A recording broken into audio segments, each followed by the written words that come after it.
Hi there, this is Leah. I just wanted to thank you for giving my video a chance. This is homework that I had to do for a learning theory webinar that I did, and I thought that it would benefit everybody. I am learning editing, and I am hopefully getting better with each one of these videos. But at any rate, I hope that it is very helpful for you. Enjoy.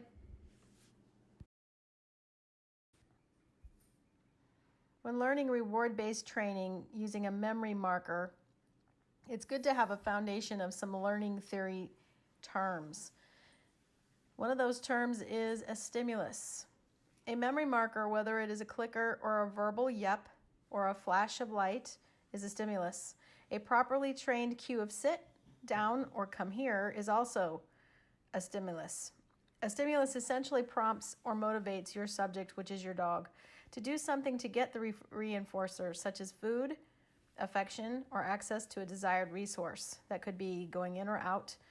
The stimulus word sit is a request for your dog to transition into the sitting position. Your dog that has been trained properly to know the meaning of sit complies to the stimulus to get praise or a treat. Primarily, I use the word yep. Yep is a verbal memory marker, and it's with you all the time. It's great for beginners because you're not worrying about having to use anything. For dogs that are a little bit too quick for that verbal use, we can use this. Audible clickers. This is another style of clicker. For deaf dogs, we can use a clicker that has a flashlight on it. I love this target stick because I can use my target stick. It also has a clicker on it. All of these are memory markers, and when installed properly, they are a very effective tool for being able to speed up learning. Another important component of marker training for reward-based learning is that when applying marker training, the verbal yep, the click of a clicker, the flash of a flashlight must be paired as closely as possible to the completion of the behavior you are looking to promote. If you are teaching a sit position, the memory marker should come as soon as the rear touches the floor. A reward should always follow the stimulus, which is a memory marker, for accurate use and best training results. I like to think of the marker as a promise to the dog that I will always follow the marker with a reward. This conditions the dog that when they experience, hear, or see, or in some circumstances feel the memory marker, they know a reward will follow. As long as you are always consistent with delivering that afterwards, they learn to anticipate the marker, which enhances the training and the learning process. Praise is also a reinforcer that should follow the food reward. In the following video, I am installing or teaching Dreamer that a memory marker that is a verbal yep, a click of a clicker, or the flash of the light mean a reward will follow, as will praise. As you can see, she's pretty enthusiastic about this because it does promote fun, which dogs live for in this type of training. So I'm going to start with the verbal. I'm going to say my verbal yep. I'm going to grab my treat and deliver. Good dog. So there's kind of 4 beats to installation. We say the word yep. We grab the treat. We deliver. Good dog. Same with the clicker. Click it. Get the treat. Deliver. Good girl. My flashlight also has an audible noise that it makes, but it is also an effective marker. So it looks like this. We're going to click it.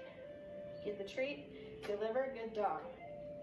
Click it, get the treat, deliver, good dog. Memory marker novelty. Regardless of which memory marker that you choose, it must remain novel for the dog for best results. So you don't really want to use your memory marker outside of training. I've had people who have used the word yep or the click of the clicker to get their dog to come in from being outside or to collect them from another area of the house. We don't really want to ruin the novelty of the marker training because improper use will cause the marker to become irrelevant to your dog. Only use your memory marker to mark the completion of a desired behavior, and always follow with a reward, whether that reward is a treat, an access to in or out, affection, what have you. Make sure that you're very clean in how you use your memory marker. We want to make sure that it stays novel for best results. The last thing that you want to have happen is that your dog would habituate your recall command, either your come or come here command. You want that to be something that's very novel, not unlike your marker. Your marker is really an important tool for training, so if it becomes habituated to or less novel, it's not going to work as effectively as if it was not. Habituation happens when something has no meaning to a dog. Something with no meaning to a dog is irrelevant. This happens when a stimulus, which can be a memory marker that is used improperly, or a command that is repeated over and over. Either a dog can learn to just tune it out, or the dog no longer gives a response to a stimulus because it is of no consequence. Good or bad. Habituation has occurred when a dog no longer gives a response.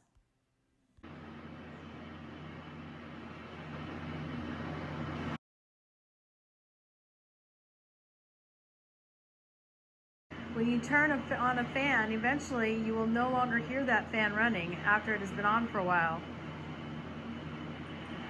As you can see, Leggy doesn't care that the fans are on. Habituation as a benefit. Learned irrelevance or habituation to something is desirable when we are working to desensitize a dog to anything, such as men, people wearing hats, the sound and presence of a vacuum cleaner, to name a few.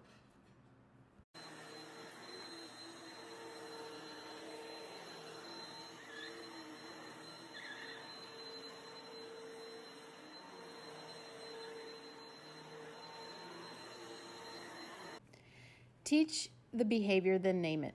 In dog training, it is a better practice to teach the behaviors of sit, down, and stand with no verbal cues. When your puppy performs these the majority of the time while practicing, at least 80% or better, this is a great time to name the behaviors with verbal cues. This hopefully will eliminate the need to repeat the cues over and over when a puppy really does not understand the verbal cue. Repetition of a word that means nothing to a puppy can cause these words to become irrelevant, as the puppy will become habituated to them. Your dog can learn to tune out their name if it is overused. The same holds true if you call your dog and no benefit happens for the dog when your dog comes to you.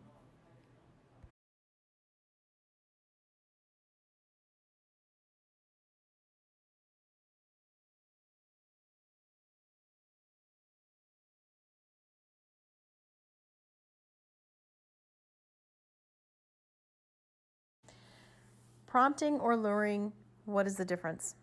Prompting a behavior is sometimes done by putting a hand on a dog and pushing them into a desired position, not something that I recommend.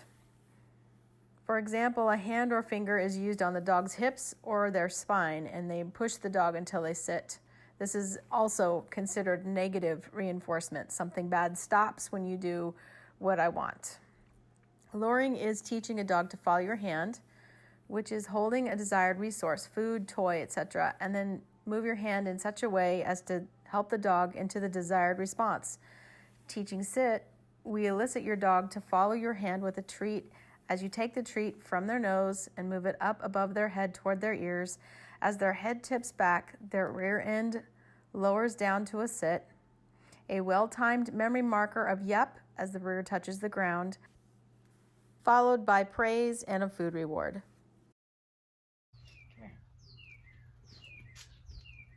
Difference between prompting and luring. I teach luring as opposed to prompting. Prompting used to be where we would put our hands on their body and try to push them into a sit. Barely touched her, I wasn't really putting that on there. And then we would feed them for that. We're going to lure the down by rolling our hand upside down so the treat is harder to get. And I'm going to pull them straight down, yep, and pay them on the floor. So that would be keeping the nose below their eyes and pulling them forward. Yep, good girl. So nose over the eyes for sit. That was really a slow sit, girlfriend. And straight down for down. And like opening your drawer for stand, keeping the nose below their eyes. Capturing versus targeting techniques. Capturing is basically a technique of waiting for a dog to do what you are looking for and then using the memory marker to mark the instance that they gave the desired response, followed by a food reward and praise. Targeting is conditioning or training a dog to touch an object with their nose to help lure the dog into desired behaviors. In the following video, I am teaching my senior dog, Legend, to target to my hand for the first time. Once a dog is taught to target to your hand, or you can use a target stick, you can use this to lure them into a variety of training situations such as healing, diversion from a potential distraction, or with a stick. You can even teach a willing dog to do a somersault or turn on a light switch, just to name a few.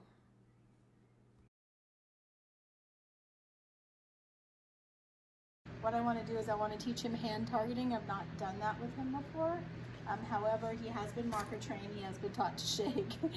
So he's going to offer me behaviors. But what I want to do is teach him to hand target or to touch my hand. So anytime, any motivation towards my hand is going to get a marker and a treat. So here we go.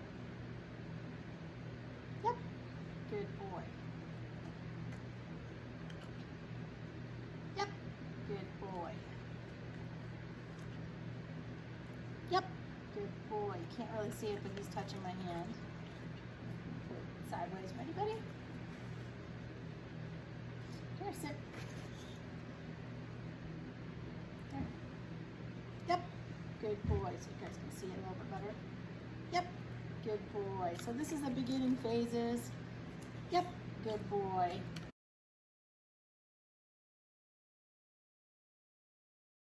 So I am going to try to capture her looking at the camera. Yep.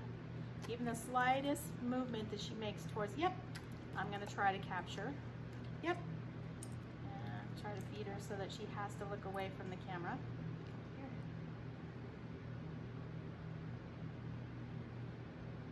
Yep. Good girl. Yep. Good girl. So that's capturing. You're just basically capturing, yep, good girl. Anything where she looks at the camera. So we'll feed her on this side. Yep, good girl. She knows what the marker was, so I can feed her blatantly. Yep, good girl.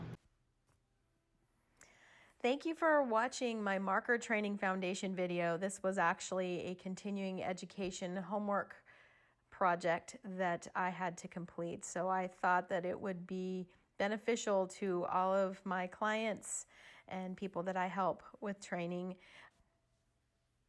Feel free to email me at Leah's Trinity K9, the letter K and the number 9, at gmail.com for further information on how this could help you with your current training situation. Thank you.